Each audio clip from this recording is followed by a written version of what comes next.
Hello నమస్తే అండి. Good evening madam. Good evening అండి. వెల్కమ్ టు ఏ, ప్రజావాణి. మీ పేరు సార్? శ్రీనివాసరావు అండి, ఎక్కడి నుంచి కాల్ చేస్తున్నారు? హైదరాబాద్. చెప్పండి సార్. ఈ తెలంగాణ అనే పదం నిషేధించిన మేడం పార్లమెంట్లో. మీరు తెలంగాణ దానికి నిధులు రాకపోవడానికి కారణం ఏంటి మేడం? అదే అదే అదే ప్రశ్న. 29 రాష్ట్రాల తెలంగాణ కూడా ఒక కాన్స్టిట్యూషన్లీ ఫామ్ 29 స్టేట్స్. మ్మ్. అంటే తెలంగాణ సంబంధించిన కాంగ్రెస్ ఎంపీలు కానీ బీజేపీ ఎమ్మెల్యే కానీ ఇంతవరకు తెలంగాణ గురించి ఇప్పటివరకు కూడా స్పందించారు, ఎందుకు నిధులు కేటాయించలేదని. అవును, అదే విషయము నాకు కూడా అర్థం కాకనే మార్నింగ్ న్యూస్లో అడుగుతా ఉన్నాను సార్, తెలంగాణ ఏం పాపం చేసింది అని, ఎందుకు బీజేపీ ఈ రకంగా చేస్తూ ఉందని నేను కూడా అడుగుతా ఉన్నా. 8 సరే, వాట్ ఎవర్ ఇట్ ఈస్, మీకు వివక్ష ఉందని అనుకుందాము, తెలంగాణ అంటే ఇష్టం లేదు అనుకుందాము. తెలంగాణ వివక్ష ఏందండి? తెలంగాణ సంబంధించిన జిఎస్టీ బిల్లు, తెలంగాణ సంబంధించిన పార్లమెంట్ యూనియన్ గవర్నమెంట్ కంట్రిబ్యూషన్ అవుతుంది, హైయెస్ట్ కంట్రిబ్యూషన్.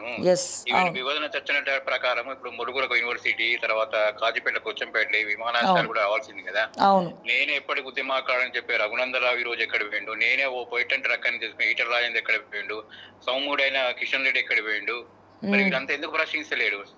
జాతీయత భావం ఒకటే. నేను కూడా బేసిక్లీ రాష్ట్రీయ సమితి అఖిల భారత విద్యార్థి పరిస్థితి, ఏదైనా ప్రజల సమస్యల పోరాట తెలంగాణ ఎట్లా డెవలప్ కావాలి, ఎందుకు మరి ఇవాళ ప్రశ్నించలేరు? మరి మీరు ఈ ప్రజావాణి ద్వారా కూడా మీకు ఈ ప్రజావాణి యొక్క సమస్యను సృష్టించండి. ఈ శాటిలైట్ అయినా TV5, NTV, మహానీసు, CVNR ఈ తెలంగాణ జరిగిందా ఎందుకు ప్రశ్నించలేరు? ఇక్కడ ఉండి హైదరాబాద్ లో ఉండి తెలంగాణ సమస్యల నుంచి ఎందుకు పరిష్కరించలేరు? అంటే తెలంగాణ అంధకారం అయిపోయిందా? మరి ఎందుకు ఈ విధంగా జరుగుతుంది? మరి సార్, మీరు అడిగిన ప్రశ్నకి నా దగ్గర ఎందుకు వాళ్ళు చెప్పట్లేదంటే నేను దానికి సమాధానం చెప్పలేను. ఇక అది వాళ్ళ విజ్ఞతకే వదిలేయాలి సార్. బట్ విఘ్నత కాదు madam, sir, contribution they are elected by people of Telangana. ప్రజల ఇక్కడ జాతీయతావాదం ముఖ్యం కాదు, జాతీయతావాదం ముఖ్యం ఉంటే ప్రజల సమస్యలు ముఖ్యం, ప్రజల డెవలప్మెంట్ ముఖ్యం. వాళ్ళు దేనికోసం ఇక్కడ రిప్రజెంట్ అయిన బీజేపీ ఎంపీలు 4 స్థానాల్లో, బీజేపీ వాళ్ళు 8 స్థానాలు, 0 ఉన్న కాంగ్రెస్. అది నిజంగా ఇప్పుడు ప్రాంతీయత కేటీఆర్ మాట్లాడే కరెక్ట్ అవుతుంది. ఈ రోజు బీఆర్ఎస్ ఉంటే ప్రాంతీయతవాదమే అక్కడ అవుతుంది. జగన్ పోతే మొత్తం చెక్కడ లైన్ చేస్తున్నాడు. మరి ఇక్కడ ప్రాంతీయవాదం ఉన్న బీజేపీకి ఇక్కడ రిప్రజెంటేషన్ లేదు. మరి తెలంగాణ వాదంతో గెలుచుకుంటే రిప్రజెంటేషన్ లేదు కాబట్టి వాళ్ళు ఏం మాట్లాడిస్తారు? ఇప్పుడు అదే ప్రాంతీయవాదంతో గెలిచిన కాంగ్రెస్ పార్టీలో, అదే జాతీయవాదం గెలిచిన జాతీయవాదం, మరి అక్కడ ఒక 2 స్టేట్లకు ఇస్తే ఓకే, నువ్వు కంట్రిబ్యూట్ ఇవ్వడు. ఇక్కడ విభజన కూడా అయింది, ఇక్కడ విభజన హామీలు కూడా నిర్వహించాలా? మరి విభజన హామీ నుంచి మాట్లాడే గొంతు ఎవరు? మరి ఈ రెండు ఇద్దరిని కూడా సమానంగా చూడాలి. ఇక్కడ విభజన హామీలు కూడా ఇంకా నెరవేర్చలేదు, యాక్చువల్గా అవి పెండింగ్లోనే ఉన్నాయి ఇంకా.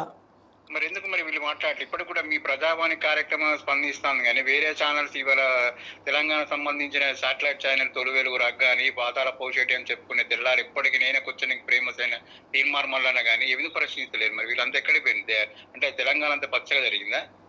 తెలంగాణ సమస్యలు లేవా? తెలంగాణ విభజన హామీలు లేవా? తెలంగాణ సంబంధించిన ఫ్యాక్టరీలు రావద్దా? సార్, ఇవాళ అసెంబ్లీలో అందరు కలిసి తీర్మానం పెడుతున్నాం అంటారు. దానివల్ల ఏమైనా వర్కౌట్ అవుతుంది అంటారా?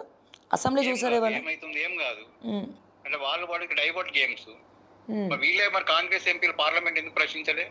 బీజేపీ ఎందుకు ప్రశ్నించలేరు? మరి మాకేమైనా రైల్వే పోస్ట్ ఫ్యాక్టరీ కానీ, ప్రొపెలెన్ ఫ్యాక్టరీ కానీ, కాజీపేటలో కానీ, విమానాశ్రయం మరి ఎందుకు ప్రశ్నించాలి? కనీసం స్పందన కూడా లేదు. మిగతా రాష్ట్రంలో ఉన్నటువంటి కొన్ని స్టేట్స్ ప్రొటెస్ట్ చేసినాయి. బీజేపీ కూడా power politics, power blocks. Narendra Modi ఒక జాతీయత భావన మీద వచ్చిన మోసుగులో బీజేపీ కూడా అంటే విఘ్నత. అంటే వాళ్ళు రేపు కాక కింగ్ మేకర్ అయిన, రేపు కాక వాళ్ళు అయితే నా పవర్ పోతుంది, మాకు బెనిఫిట్స్ ఉండే ఉద్దేశంతో కూడా ఈవెన్ నరేంద్ర మోడీ చెప్పుకునే జాతీయతావాదం చెప్పుకున్న నరేంద్ర మోడీ కూడా ఇలా పవర్ బాక్స్ లో రాజనీతిజ్ఞ ప్రశ్నించి ఆ 2 సీట్లకు ఎట్లా ఇస్తావు? Equality and balance rule for all కదా, ఎట్లా ఇస్తావు నువ్వు? ఏ విధంగా ఇవ్వచ్చు అట్లా? అంటే వాళ్ళకి ఇవ్వడం కాదు కానీ మరీ టూ వే సేవ్, మొత్తం వాళ్ళ సేఫ్ గార్డు చూపెట్టి, వాళ్ళ కార్నర్లు చూపెట్టి 28 రాష్ట్రాలు కేంద్ర ప్రభుత్వాన్ని భారతదేశం అంతర్భాగం కాదా? మరి ఎందుకు ఇవ్వట్లేదు? అంటే మీ స్పందన వాళ్ళకి జరగట్లేదా? వాళ్ళు అది ఎడ్డిగానే ఉంటున్నారా? అంటే సమాజం ఎడ్డిగైందా? ఈ ప్రశ్నించే గొంతుకులు ఎక్కడికి పోయింది? మరి ఎందుకు జరుగుతుంది మేడం ఇట్లా? యూ షుడ్ థింక్ నా. మీరే ప్రజావాణి పెట్టి మీరే చేస్తున్నారు. ఇప్పుడు ఇలా ఏం లేని ఛానల్ 100 కోట్లకు ప్రశ్నిస్తాండి. మీలాంటి వాళ్ళ ఛానల్ డెవలప్ కావాలి కదా, ప్రజల గొంతుకై ప్రజలకు పోవాలి కదా. అంటే తెలంగాణకు నిధులు అవసరం. తెలంగాణ ఎట్లా డెవలప్ అవుతుంది? ఓన్లీ జాగ్రఫికల్ గా తెలంగాణ ఒక ఆకాంక్షల అస్తిత్వం గురించి తెలంగాణ డెవలప్ అయినట్టుగా. ఫస్ట్ మనం కావాలంటే మనకు స్టాండింగ్ కూడా ఫుడ్ అన్ని కావాలి కదా, ఇక్కడ ఇండస్ట్రియల్ డెవలప్ కావాలి, అన్ని డెవలప్ కావాలి కదా. మరి డెవలప్ అయిన గొంతులు ఎందుకు ప్రశ్నించలేరు? మరి అన్న మాకేయండి, మేము జాతీయతావాదం, Modi the hope of the leadership Modi అని చెప్పి రఘునందన్ రావు, ఈటల రాజేందర్, తర్వాత richest politician in the world and Konda Vishweshwar Reddy, వీళ్ళంతా ఎక్కడికి పోయింది? మరి వాళ్ళకు జాబులు వచ్చినాయి, వాళ్ళకి పెట్టుబడులు వచ్చినాయి, వాళ్ళ కాంట్రాక్ట్లు వచ్చినాయి, వాళ్ళకి అవుట్ అయ్యాడు అంటే ప్రజల అవసరం లేదా, ప్రజల ఆకాంక్షలు అవసరం లేదా, ప్రజలకు నిధులు అవసరం లేదా? మరి ఎందుకు జరుగుతుంది ఇట్లా? అంటే మోడీ కూడా పవర్ బ్రోకర్ అన్నట్టే కదా. అంటే నువ్వు రాజనీతికి అంటే ఆ రెండు పార్టీలో గేమ్ చేంజర్ అని చంద్రబాబు నాయుడు, నితీష్ ఎప్పటి ప్లేట్ మార్చే విధానం అంటే నీ పవర్ పోతేనే వాళ్ళకి ఏమైనా ఉంటుంది, దేశాన్ని మరి వాళ్ళందరికీ ఇచ్చేసిండు. ఆదానీలకు, అంబానీలకు, నితీష్ మోడీకి, చంద్రబాబు నాయుడుకు, తెలంగాణ అందరినీ మొత్తం ఇచ్చేస్తే అయిపోతుంది. మీరు ఎందుకు ఈ డీసెంట్రలైజేషన్ ఎందుకు, ఈ రాష్ట్రాలు ఎందుకు, ఈ డెమోక్రటిక్ ప్యాటర్న్ ఎందుకు మేడం ఈ స్టేట్మెంట్స్? సార్ నిజంగా తెలంగాణ మీద ప్రేమ అనేది ఉంటే ఇక్కడ అందరు నాయకులు ఏకమవ్వాలా? తెలంగాణకు సంబంధించినటువంటి నాయకులు అందరూ ఈరోజు మార్నింగ్ గాదయ్య గారు కూడా మాట్లాడినారు, ఈ తీర్మానాలు ఇవన్నీ పనిచేయవు, చలో ఢిల్లీ కార్యక్రమం పెట్టి అన్ని పార్టీస్లో ఉన్నటువంటి తెలంగాణకి సంబంధించినటువంటి తెలంగాణ బ్లడ్ ఉన్నటువంటి నాయకులు ఎవరైతే ఉన్నారో వాళ్ళందరూ చలో ఢిల్లీ వెళ్ళాలా. ఇతర రాష్ట్రాల్లో ఎంపీలు, ఇప్పుడు పంజాబ్ లాంటి రాష్ట్రాల్లో కూడా ఎంపీలు అందరూ అక్కడ పార్లమెంట్ దగ్గర ప్రొటెస్ట్ చేస్తూ ఉన్నారు. సో మా రాష్ట్రాలకి నిధులు లేవు అని చెప్పి. ఇక్కడ ఎంపీలు ఏ నాయకులు కూడా దీని గురించి మాట్లాడట్లే. ఏమనంటే జై తెలంగాణ అని చెప్పి ఆ ఒక వర్డ్ మాట్లాడేసి పక్కకు తప్పిస్తున్నారు, తప్పుదో పట్టేటట్టు చేస్తూ ఉన్నారు. బట్ ఇక్కడ ఎవరు కూడా ఏకతాటి మీద నడవట్లేదు. సో ఎవరినైనా అడుగుతాం, ఎంతమంది అని క్వశ్చన్ చేస్తాము దీని గురించి? మరి లైన్ లో మీరు రఘునందన్ రావును మరి ఎందుకు మీ ఛానల్ కూడా ప్రజలకు పోవాలి కదా. ఇప్పుడు తీర్మానం వల్ల ఒక వ్యక్తి, ఒక బ్రోకరు ఇవాళ పోయి ఒక బౌన్సర్ను పెట్టుకొని ఒక ప్రజలు మరి అతను కూడా ఈవెన్ ఇక్కడ స్టేట్ లో చూసుకుంటే రాజకీయం కూడా ఏం జరగట్లేదు కదా. నిరుద్యోగులు కూడా రోడ్ల మీద వస్తున్నారు. 6 అంశాలు 13 అంశాలు ఏర్పడిన తెలంగాణలో కూడా అవి కూడా ఏం జరగట్లేదు. ఇక్కడ స్టేట్ లో కూడా ఏం పాలన లేదు. వాళ్ళంతా ఒకటే, BJP, Congress, they are all one, they are not an ideological philosopher. ఇక్కడ కూడా మైపాల్ ఎట్లా తెచ్చుకుంటారు కాంగ్రెస్, మరొకరు ఒకటి రేవంత్ రెడ్డి, ఈయన 4G అయితే 5G అయిపోయింది, ఆయన రూపమే ఈయన. అసలు తెలంగాణ పదం తెలంగాణ కాదైనా తెలంగాణ ఉద్యమకారుడు, తెలంగాణ బ్లడ్, తెలంగాణ కోసం పోడాలైన వ్యక్తి.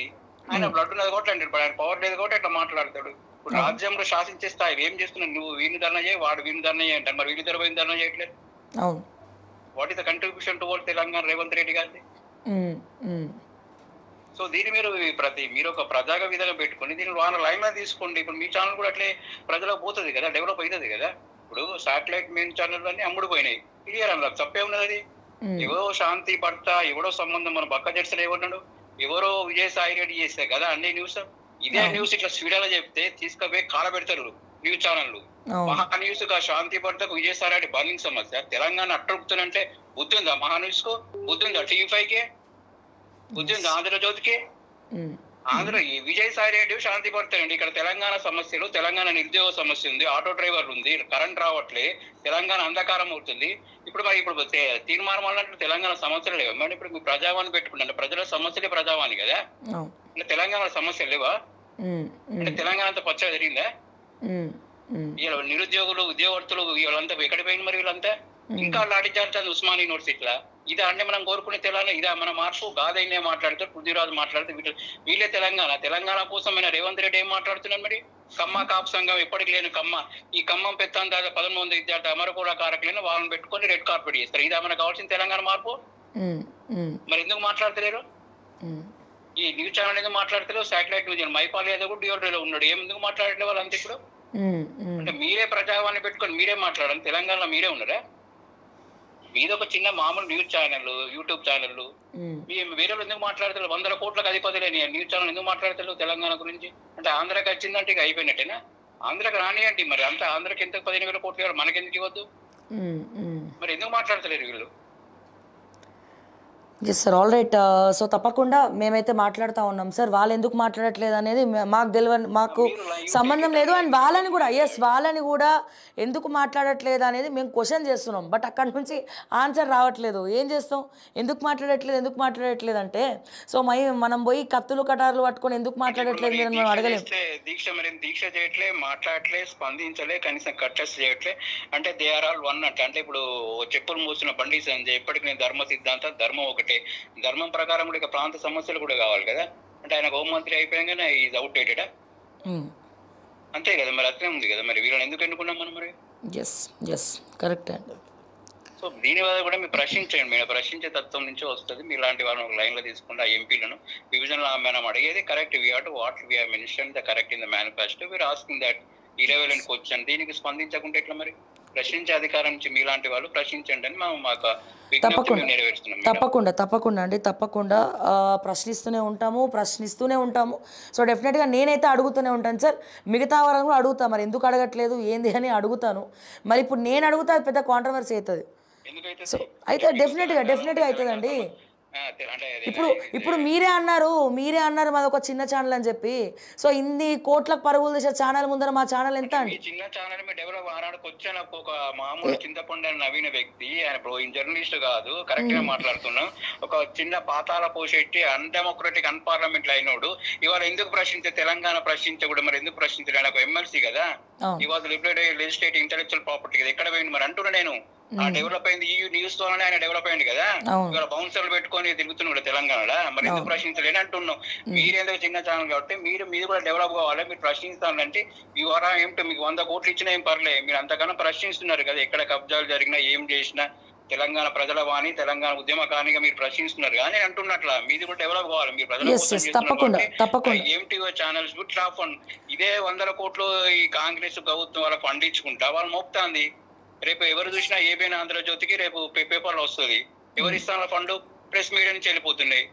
సో మీలాంటి వాళ్ళకి ఏమొస్తుంది అంటే ఎప్పటికి ప్రశ్నించాలి. తెలంగాణ అంటే కాదైనా ఒకటే ప్రశ్నిస్తారా, మీ వేరే వాళ్ళు ప్రశ్నించద్దా? మరి కదా నేను అంటున్నా, మీ చిన్న ఛానల్ అంటే మీరు పెద్ద ఛానల్ కావాలని కోరుకుంటున్నా. మీరు ఛానల్ ఇప్పుడు ఈ ప్రాంత ప్రజలకు యూనిస్తున్న డెవలప్ అయిన తీర్మానం వల్ల తొలి వెలుగురావు ఇంకో ఛానల్ పెట్టి వాళ్ళు ఎందుకు మరి దీన్ని ప్రశ్నించలేదంటే రియల్ గా ఏమైనా కాంగ్రెస్ ఏనా? ప్రజలంటే ప్రజల పక్షవాదం ఉండాలా, ప్రజల ప్రతిపక్షం ఉండాలి? ప్రశ్న ఎవరికి ఉండాలి? ప్రజల పక్షాన ఉండాలండి. మరి ప్రజల పక్షాన ఉంటున్నారు. ఇంత ప్రజల పక్షాన ఉంటే మీరే ప్రశ్నించి శాటిలైట్ ఛానల్ ప్రశ్న ఇదే వేరే దేశంలో స్వీడన్ లాంటి కంట్రీ, ఫిన్లాండ్ కంట్రీ అయితే రక్తం షుగర్ బయలు కాలబెడతారు. అంటే మన దగ్గర అంటే ప్రజల చైతన్యం లేకుండా, ప్రజలకు చైతన్యం లేదనుకుంటారా, ప్రజలకు ప్రశ్నించే తత్వం లేదనుకుంటున్నారా? ప్రజలకి ఇప్పటికే చాలా సమస్యలు ఉన్నాయని ప్రజలు అనుకుంటున్నారండి. సో అందరూ ప్రతి ఒక్కరు చేయగలపాలా. ఇప్పుడు ప్రజల సమస్యలతో ప్రజలు ఉన్నారు. పొద్దున్న లేవాలి, అప్పుల బాధలు తీర్చాలి, బడ్జెట్ పద్మనాభంస్ ఉంటారు, పొద్దున్న నుంచి కూలీ నాలి వేయాలి, కుటుంబాన్ని పోషించాలి, రేట్లు పెరిగిపోయినాయి, ఓ పక్క ఈఎంఐలు, ఇంట్రెస్ట్లు, అప్పుల బాధలు, హెల్త్ ఇష్యూస్, ఇవన్నీ వాళ్ళకి వీటితోనే సరిపోతుంది కదా సార్. అదే మరి మెకానికల్ లైఫ్ మీలాంటి వాళ్ళకు కూడా స్పందన కరువైంది ఉంటా. మీరు ప్రశ్నిస్తారు, మీ ప్రశ్నకు కూడా ప్రశ్నకు ప్రజల వాళ్ళకు మరి వాళ్ళ కంట్రిబ్యూషన్ వాళ్ళకి పోవట్లేదా, మరి వాళ్ళకు స్పెండ్లెస్ కాంటెన్స్ గా స్పందించలేదని నా యొక్క విజ్ఞప్తి మేడం. ప్రజల పైన కట్టుకుంటే ప్రజల కోసం పెట్టింది, ఈ ప్రజల కోసం పనిచేసే ఛానల్ కూడా డెవలప్ కావాలని నాకు తపన.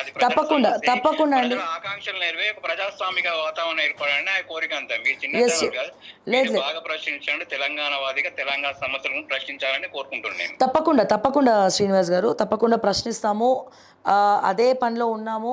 సో లైక్ ఎప్పుడు మీరు అన్నట్టు ఇంకా అమ్మవారి దయతోటి అత్యద్భుతంగా ఛానల్ ముందరికి వెళ్తూ ఉంది. కొద్దిగా కొంచెం అట్లా పేరు ప్రఖ్యాతలు తెచ్చుకుంటా ఉంది ఛానల్. ఇంకా మీలాంటి వాళ్ళ ఆశీర్వాదంతో ఓకే టీవీ ఇంకా ముందు ఇంకా మంచి అప్రిషియేషన్స్ తీసుకొస్తుందండి. ఎప్పుడు కూడా ప్రజల పక్షానే ఉంటాము, ఎటువంటి పరిస్థితుల్లో అయినా సరే. మా గొంతుక ప్రజల గొంతుక, అది ఏ పార్టీ అయినా సరే, బీఆర్ఎస్ అయినా, బీజేపీ అయినా, కాంగ్రెస్ అయినా. సో ఖచ్చితంగా క్వశ్చన్ చేయడమే మా ప్రధాన ఎజెండా. అండ్ సొల్యూషన్స్ వచ్చిన వాటికి వస్తాయి, రాని వాటికి మాత్రం ఏం చేయలేము. మా శాయశక్తులా మేము ప్రయత్నిస్తూ ఉన్నాము. అండ్ ఫైనల్గా తప్పకుండా మేమైతే ఎప్పుడు ఇలాగే ఉంటామని మాట ఇస్తున్నాం sir. Thank you so much మీ నమ్మకం మా పైన ఉంచినందుకు. హలో, గుడ్ ఈవినింగ్ అండి. Good evening madam. Good evening అండి, ప్రజావానికి స్వాగతం. మీ పేరు?